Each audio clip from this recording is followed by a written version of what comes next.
Episode के starting में हमें सन 1908 का समय दिखाया जाता है। हम एक फ्रांसिस नाम के छोटे से बच्चे को देखते हैं जो कि पहली बार अपने फादर के साथ डेयरी टाउन आया था। इस दिन डेयरी टाउन में वहाँ का फेमस शो परफॉर्म किया जा रहा था। शो का होस्ट सभी का ध्यान अपनी ओर आकर्षित कर रहा था। तभी फ्रांसिस कोने में लगे एक टेंट के अंदर जाने लगता है। टेंट में जाकर उसे कुछ अजीबोगरीब चीजें दिखाई देती है, जैसे दो लड़कियों का एक ही इंटेस्टाइन आपस में जुड़ा हुआ था। इसके बाद उसे एक क्रीपी सा लंबा ओल्ड मैन दिखाई देता है जिसकी एक आंख फूटी हुई थी, जिन्हें देखकर वो डर जाता है और टेंट से बाहर आकर अपने फादर के पास पहुंचता है, जिस पर उसके पिता उसे समझाते हैं कि ये उम्र कोई डरने की नहीं है। एक काम करो, तुम ये गुलेल पकड़ो जिसे मैंने इसी शो के गेम को खेलकर जीता है। जिसे देखकर फाइनली फ्रांसिस के चेहरे पर मुस्कान आती है। अब फ्रांसिस और उसके पिता गाड़ी लेकर वहाँ से निकलने लगते हैं। कुछ दूर चलने पर उनकी गाड़ी का इंजन गर्मा जाता है और सड़क के किनारे पर ही एक लड़की कुछ बच्चों के साथ पानी बेच रही थी। इस लड़की का नाम होता है रोज। पानी खरीदते वक्त फ्रांसिस के पास पैसे कम पड़ जाते हैं और बदले में वो अपने गुलेल इस लड़की को दे देता है। इसके बाद दोनों एक दूसरे के फ्रेंड बन जाते हैं और हमेशा ही एक दूसरे के साथ खेला करते हैं। एक दिन खेलते खेलते वो जंगल में चले जाते हैं, इस बात से बेखबर कि यहाँ पर पेनीवाइज का राज है। फ्रांसिस रोज से अलग हो जाता है। अब वो पेड़ के पीछे उसी लंबे आदमी को देखता है जिसे उसने शो में देखा था, लेकिन इस बार बहुत ही ज्यादा डरावना, और वो चाहता था फ्रांसिस को खत्म करना। फ्रांसिस अपनी जान बचाकर भागने लगता है, लेकिन मॉन्स्टर उसे आगे जाके पकड़ ही लेता है। वो उसे खत्म ही करने वाला होता है कि तभी रोज वहाँ पर आ जाती है और उसकी दी हुई गुलेल से उसकी आंख पर मार देती है। इससे दोनों को उस जंगल से बाहर निकलने का मौका मिल जाता है।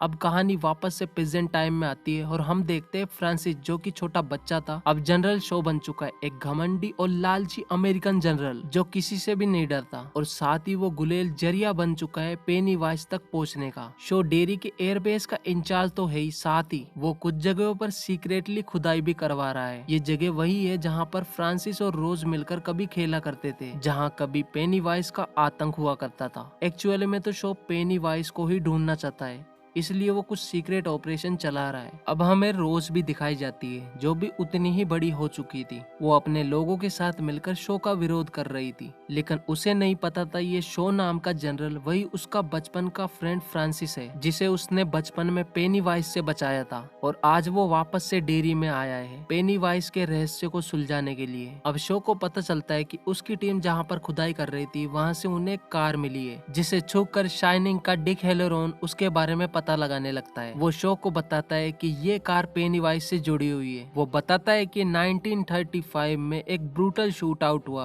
और इस कार के अंदर मौजूद सभी लोगों को मार दिया गया, और उस समय पेनीवाइज भी उन लोगों के बीच ही था, और इसी कारण ये कार श्रापित हो चुकी है। शो रोज की शॉप में आता है और प्रिटेंड करने लगता है कि जैसे वो उसकी मदद करना चाहता है। वो उसे बोलता है कि रोज और उनके लोग उनकी टीम के साथ कोऑपरेट करे। वो रोज को बोलता है कि वो वहाँ पर खुदाई करके वाटर लाइंस डलवाएगा, जिस पर रोज को शक तो होता है, और शक यकीन में तब बदल जाता है जब उसका नेफ्यू उसे बताता है कि उसने शो और उसकी टीम को एक खुदाई की जगह पर कुछ कंकालों से भरी हुई कार निकालते हुए देखा था, जिसे सुनकर वो समझ जाती है कि ये लोग कुछ डेंजरस प्लान कर रहे हैं। अब हम हेलरॉन को देखते हैं, जो कि अपने आप में कई सारे रहस्य छुपाए हुआ था। ऑफिसर हेलन और उसका साथी इसे केवल एक ड्राइवर समझता था, लेकिन अब जो होने वाला है वो उनके होश उड़ा देगा। हेरोलोन को हेलन और उसके साथी के साथ एक मिशन पर भेजा जाता है। शो हेरोलोन को एक मिस्टीरियस बॉक्स देकर मिशन पर भेजता है। अब हम तीनों को चॉपर में बैठकर उसी जगह पर जाते हुए देखते हैं जहां पर पेनीवाइज का कब्जा था। लोकेशन के पास पहुंचते ही हेरोलेन अपनी साइकिक पावर का यूज करने लगता है। वो बॉक्स खोलता है जिसमें वही गुलेल थी जो अब पेनीवाइज तक पहुंचने का जरिया बन गई थी। वो उस गुलेल को छूता है और पेनीवाइज की सिविल लाइन में पहुंच जाता है, जहाँ पर वो पहली बार डिमोनिक पेनीवाइज की आंखों को देख पाता है। इसके बाद वो ऊपर देखता है जहाँ पर पेनीवाइज ने अब तक जिन भी लोगों को मारा था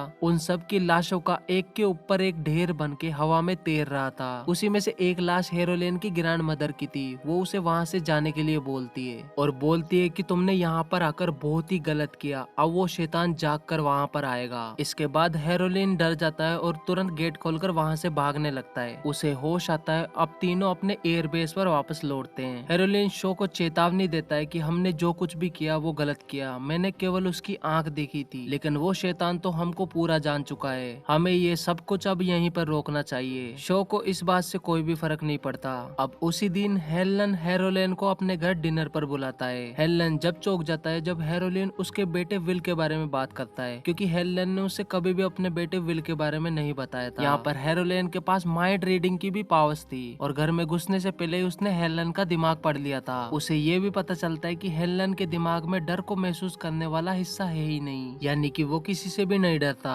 अब लिली रोनी से माफी मांगने लगती है, क्योंकि लास्ट एपिसोड में लिली ने इन्वेस्टिगेशन के दौरान पुलिस को ये बताया था कि उसकी फ्रेंड्स की मौत की वजह थिएटर में रोनी के पिता थे, सच्चाई छुपाते हुए कि पेनीवाइज ने ये सब कुछ किया है, क्योंकि अगर वो ऐसा बता भी देती तो लोग उन पर विश्वास नहीं करते। इसलिए अब दोनों प्लान बनाते हैं कि वो किसी भी तरीके से पेनीवाइज या फिर किसी घोस्ट का फोटो क्लिक करेंगे और लोगों को प्रूफ के साथ बताएंगे कि उनके साथ जो भी हुआ वो सब कुछ पेनीवाइज ने किया था। लेकिन एक मुश्किल थी, उन्हें कैमरे से फोटोज निकालना नहीं आता था। इसके लिए वो विल से बात करते हैं। फिर लिली, रोनी, विल और उसका फ्रेंड रिच चारों मिलकर प्लान बनाते हैं कि वो किसी भी तरीके से पेनीवाइज या फिर किसी घोस्ट का फोटो लेंगे। तभी रिच ये बताता है कि उसके दादाजी भी यही झाड़ फूक का काम किया करते थे और जो लोग उनसे उधार लेकर उन्हें लौटाते नहीं थे उनके पीछे वो ग्रेवयार्ड के भूतों को छोड़ देते थे, जिससे वो डर कर अगले ही दिन उनके पैसे लौटा देते थे।